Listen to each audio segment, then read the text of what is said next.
Subscribe करें हमारा YouTube channel और यदि सब्सक्राइब कर लिया है तो नए वीडियो के नोटिफिकेशन मोबाइल में प्राप्त करने के लिए बेल आइकन दबाएं।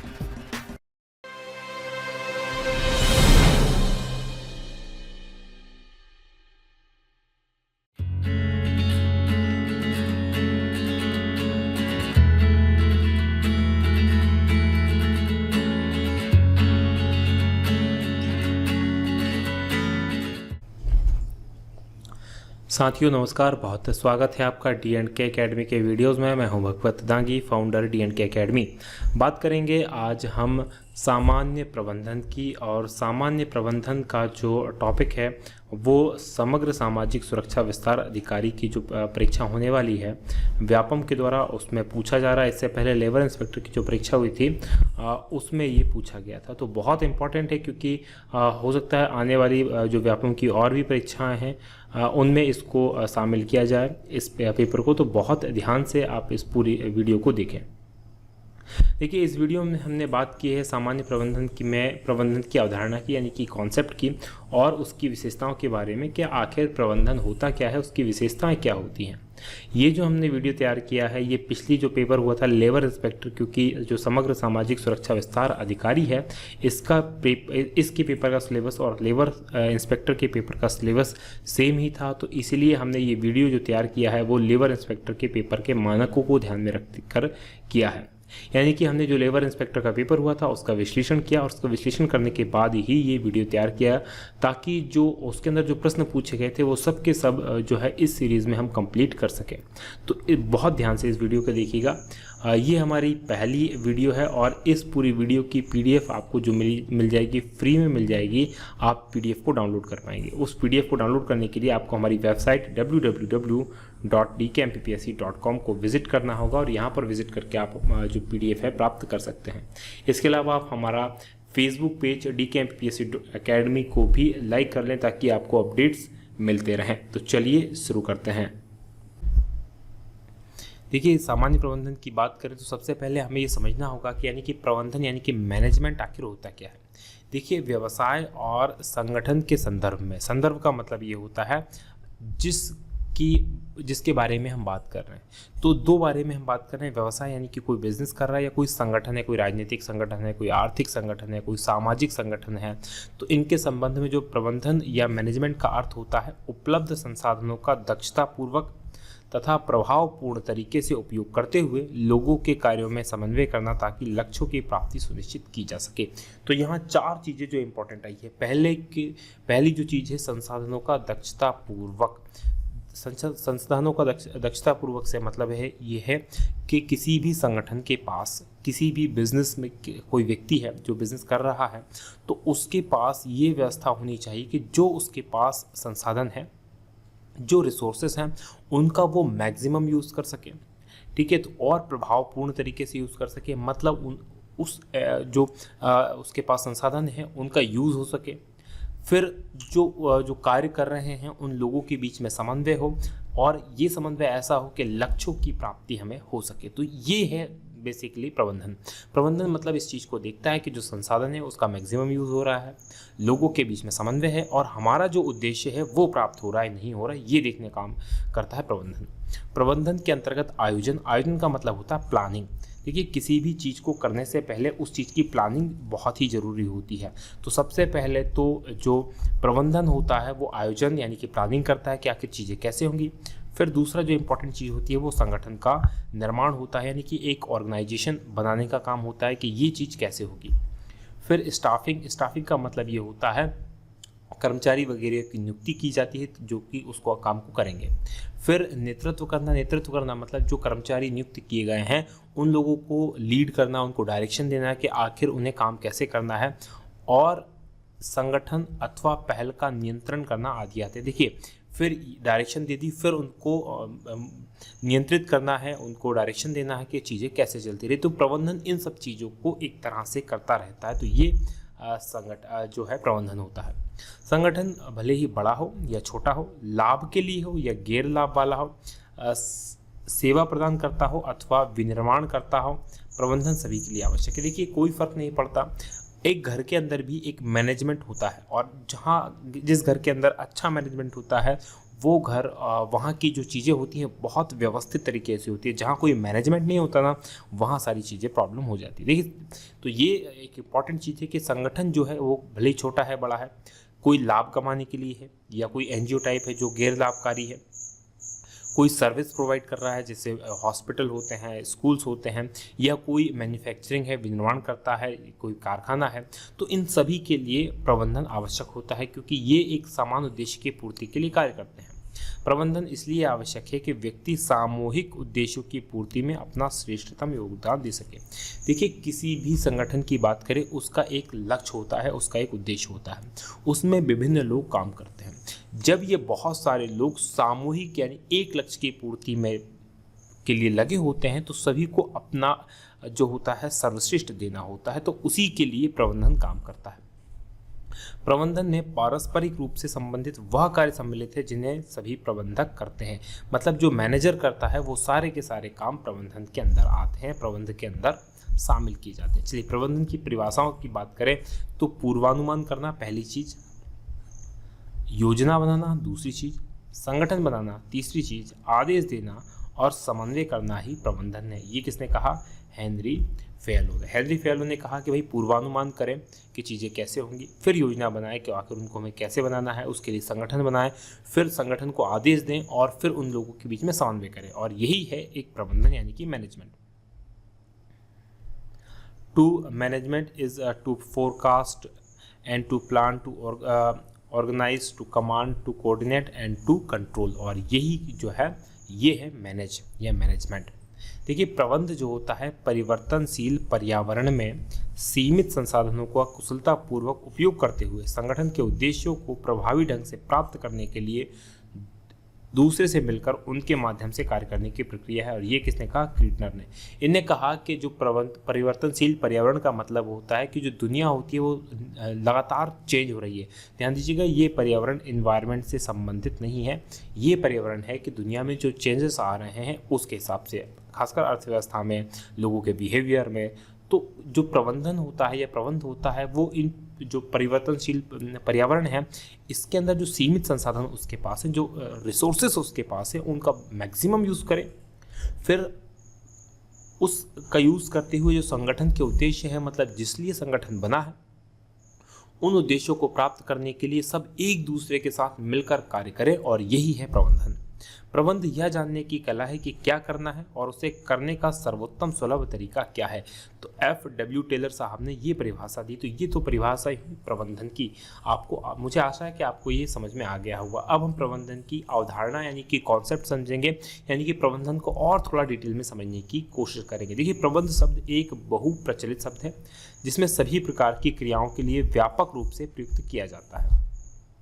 प्रबंध वह क्रिया है जो हर संगठन में आवश्यक है, जिसमें लोग सामूहिक रूप से कार्य करते हैं। मतलब ऐसा कोई भी संगठन जिसमें बहुत सारे लोग एक उद्देश्य के लिए काम कर रहे हैं वहाँ इम्पोर्टेंट है।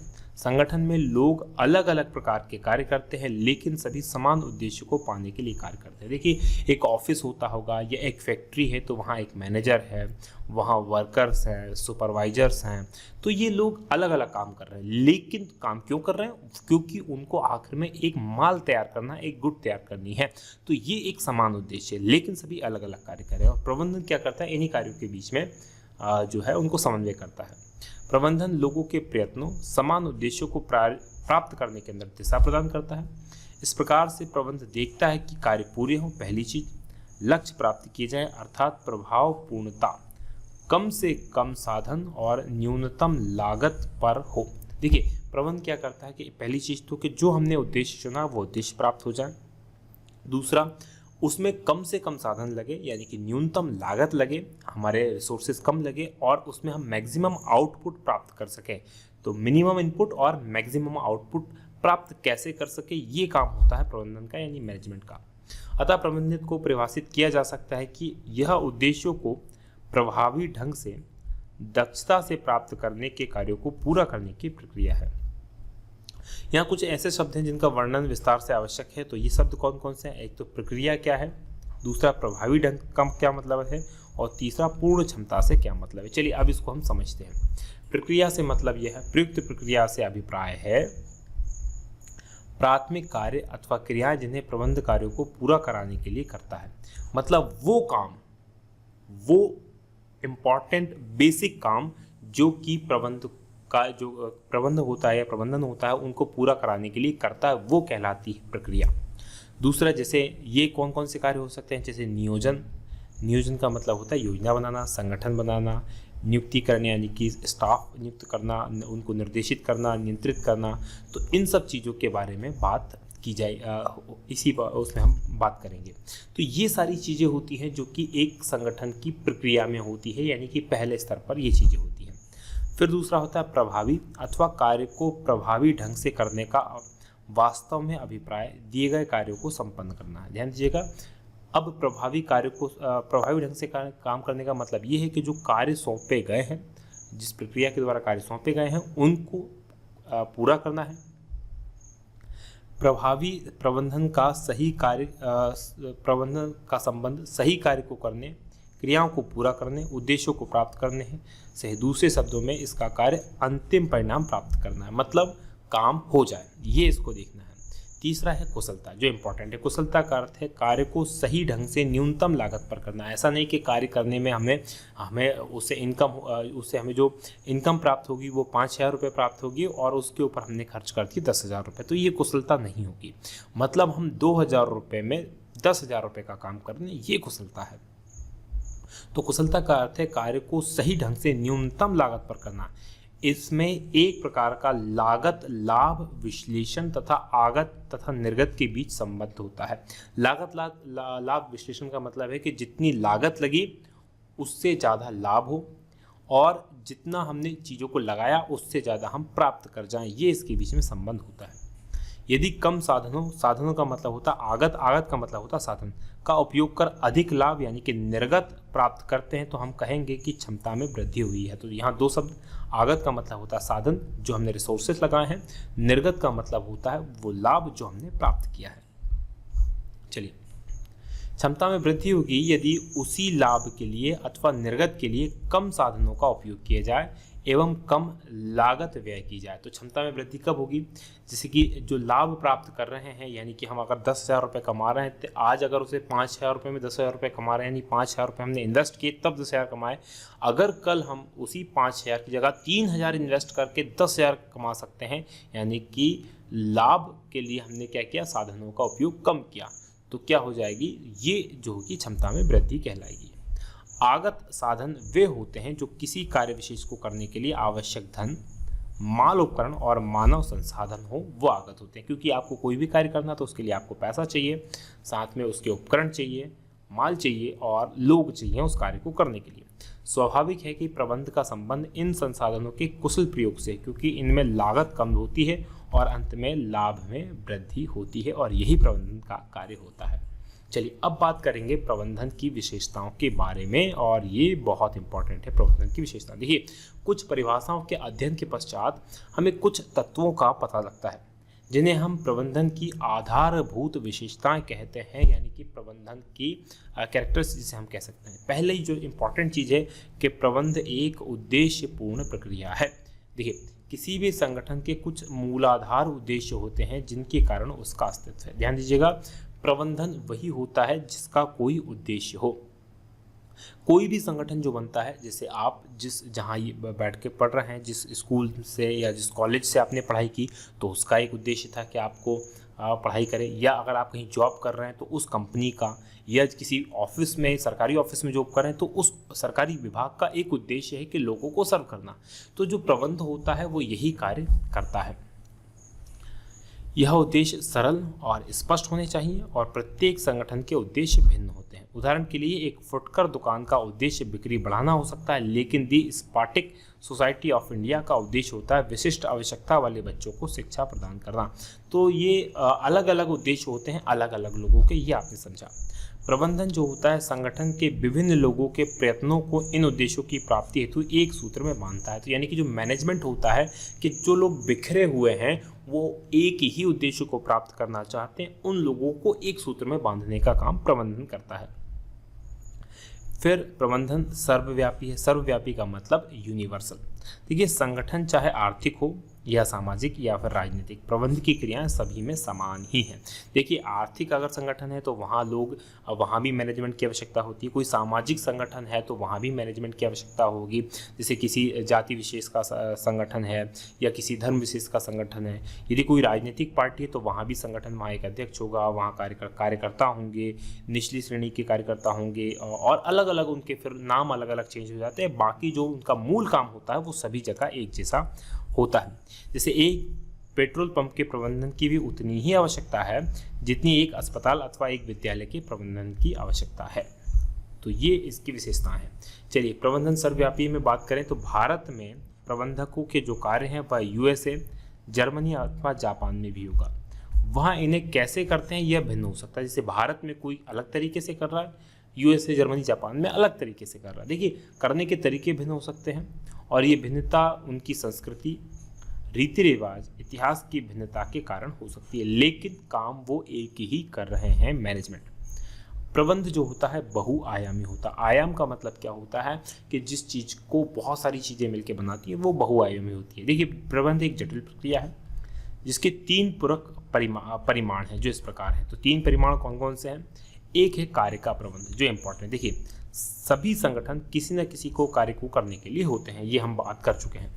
कारखाने में किसी उत्पादक का विनिर्माण होता है यानी मैन्युफैक्चरिंग होती है, तो एक वस्त्र भंडार में ग्राहक के लिए किसी आवश्यकता की पूर्ति की जाती है, जबकि अस्पताल में एक मरीज का इलाज किया जाता है। तो यानी कि ये जो है कार्य का प्रबंधन करने की बात हुई है कि हर एक जो संगठन है उसका कोई ना कोई उद्देश्य है। प्रबंध इन कार्यों को प्राप्य उद्देश्यों में परिवर्तित करता है, यानी मैनेजमेंट क्या करता है कि ये जो कार्य हैं इनसे अपने उद्देश्यों की पूर्ति करने का कार्य करता है और इन उद्देश्यों को प्राप्त करने के लिए मार्ग निर्धारित करता है कि कैसे उन उद्देश्यों को प्राप्त किया जाएगा। जैसे समस्याओं का समाधान, जैसे अस्पताल चलाने में क्या समस्या आ रही हैं, फिर निर्णय लेने का काम, योजनाएं बनाने का काम, पैसा कहाँ से आएगा, बजट बनाने का काम, कौन क्या काम करेगा, दायित्व निश्चित करने का काम, अधिकारों का प्रत्यायोजन करने का काम कि कौन देखेगा कि कौन अपने अधिकारों का काम कर रहा है या नहीं कर रहा है। तो कार्य का प्रबंध होता है पहली तो। दूसरा होता है लोगों का प्रबंध। देखिए क्या होता है, कार्य बिना लोगों के संभव नहीं है। मानव संसाधन अर्थात लोग जो होते हैं किसी भी संगठन की सबसे बड़ी संपत्ति होते हैं। तकनीक में सुधारों के बाद भी लोगों से काम करा लेना आज भी प्रबंधक का मुख्य कार्य है। और जो सबसे इम्पोर्टेंट होता है, लोगों के प्रबंधन के 2 इम्पोर्टेंट पहलू है। पहला तो एक कर्मचारियों को अलग अलग आवश्यकताओं, व्यवहार वाले व्यक्तियों के रूप में मानकर व्यवहार करता है, क्योंकि हर कर्मचारी अलग है, उसकी आवश्यकताएं अलग है, उसकी व्यवहार अलग है। दूसरे, यह लोगों के साथ उन्हें एक समूह मानकर व्यवहार करता है, क्योंकि वो सभी लोग एक ही चीज़ को प्राप्त करने में लगे हुए हैं। प्रबंध जो होता है लोगों की ताकत को प्रभावी बनाकर, उनकी कमजोरी को अप्रासंगिक बनाकर उनसे संगठन के उद्देश्यों की प्राप्ति के लिए काम करवाता है। तो ये जो प्रबंधन होता है वो क्या करता है कि जो ताकत होती है, जो किसी व्यक्ति की स्ट्रेंथ होती है उसको मजबूत करेगा, उसकी जो कमजोरी है उसको खत्म करेगा और उसको लगा देगा संगठन के लिए, ताकि संगठन के उद्देश्यों की प्राप्ति हो सके। तीसरी जो इम्पोर्टेंट है वो है परिचालन का प्रबंध। देखिए संगठन कोई भी क्यों ना हो, उसका अस्तित्व किसी न किसी मूल उत्पाद अथवा सेवा को प्रदान करने पर टिका रहता है। इसके लिए एक ऐसी उत्पादन प्रक्रिया की आवश्यकता होती है जो आगत माल को उपभोग के लिए आवश्यक निर्गत में बदलने के लिए आगत माल तथा तकनीक के प्रवाह को व्यवस्थित करती है। मतलब परिचालन का मतलब ये होता है कि जो चीज़ें चल रही हैं, जैसे एक कारखाना है, कारखाने का प्रबंधन चल रहा है तो कारखाने में माल कहाँ से आएगा, फिर उसके लिए तकनीक कहाँ से आएगी, इन सब चीज़ों को व्यवस्थित करने का काम परिचालन करता है। तो ये 3 प्रमुख काम हो गए। चलिए अब बात करेंगे, प्रबंध एक निरंतर चलने वाली प्रक्रिया है। देखिए प्रबंध निरंतर एकजुट लेकिन पृथक पृथक कार्य कैसे, जैसे नियोजन का संगठन, निर्देशन, नियुक्तिकरण और नियंत्रण आदि की एक श्रृंखला है, एक सीरीज है, यानी एक ऐसा नहीं कि एक ही चीज़ है। इन कार्यों को सभी प्रबंधक सदा साथ ही निष्पादित करते हैं। प्रबंधक जो मैनेजर होता है उसे नियोजन करना पड़ता है, संगठन को देखना पड़ता है, लोगों को निर्देशित करना पड़ता है, नौकरियों पर रखना पड़ता है और उन पर नियंत्रण करने का काम भी करना पड़ता है। अगले की बात करें तो प्रबंध एक सामूहिक क्रिया है। देखिए संगठन विभिन्न विभिन्न आवश्यकताओं वाले और अलग अलग प्रकार के लोगों का समूह होता है। समूह का प्रत्येक व्यक्ति जो होता है संगठन में किसी न किसी अलग उद्देश्य को लेकर सम्मिलित होता है, लेकिन संगठन के सदस्य के रूप में वह संगठन के समान उद्देश्यों की पूर्ति के लिए कार्य करता है। इसके लिए वह टीम के रूप में कार्य करना होता है और व्यक्तिगत प्रयत्नों में समान दिशा में समन्वय की आवश्यकता होती है। ध्यान दीजिएगा, हर व्यक्ति संगठन में एक ही जरूरत से नहीं जुड़ता। किसी व्यक्ति का संगठन में जुड़ने का उद्देश्य पैसा होता है ताकि उसे पैसा मिल सके, किसी का उद्देश्य हो सकता है कि वहाँ उसे नाम मिल सके, किसी का उद्देश्य हो सकता है कि उसकी राजनीतिक इच्छा शक्ति पूरी हो सकती है। तो सभी लोगों का अलग अलग उद्देश्य होता है, लेकिन जब वो संगठन से जुड़ते हैं तो उनका काम होता है उस संगठन की जो उद्देश्य है उनकी पूर्ति के लिए काम करना। तो उसके लिए उसे एक टीम के रूप में कार्य करने की आवश्यकता होती है। इसके साथ ही आवश्यकताओं और अवसरों में परिवर्तन के अनुसार जो प्रबंध सदस्यों को बढ़ने और उनके विकास को संभव बनाता है। तो ये इंपॉर्टेंट है। चलिए, प्रबंध एक गतिशील कार्य है, ये भी बहुत इंपॉर्टेंट है। गतिशील कार्य कैसे? प्रबंध गतिशील कार्य होता है, इसे बदलते पर्यावरण में अपने अनुरूप ढालना होता है। जैसे आज से 10 साल पहले बात करें तो स्कूलों का मैनेजमेंट अलग तरीके से होता था, लेकिन आज अलग तरीके से होता है। जैसे कि अब बात करें जीएसटी जब से आ गया तो अब इससे पहले अलग सर्विस टैक्स अलग था, बहुत सारे टैक्स अलग अलग देने होते थे। अभी जीएसटी आ गया है तो सभी लोगों को एक ही टैक्स देना होगा। तो ये क्या है कि मैनेजमेंट को अब इन चीज़ों के साथ हैंडल करना होता है। संगठन बाह्य पर्यावरण के संपर्क में आता है जिसमें विभिन्न सामाजिक, आर्थिक, राजनीतिक तत्व शामिल होते हैं। समानता के लिए संगठन को अपने आप को और अपने उद्देश्यों को पर्यावरण के अनुकूल बनाना होता है और ये इंपॉर्टेंट है।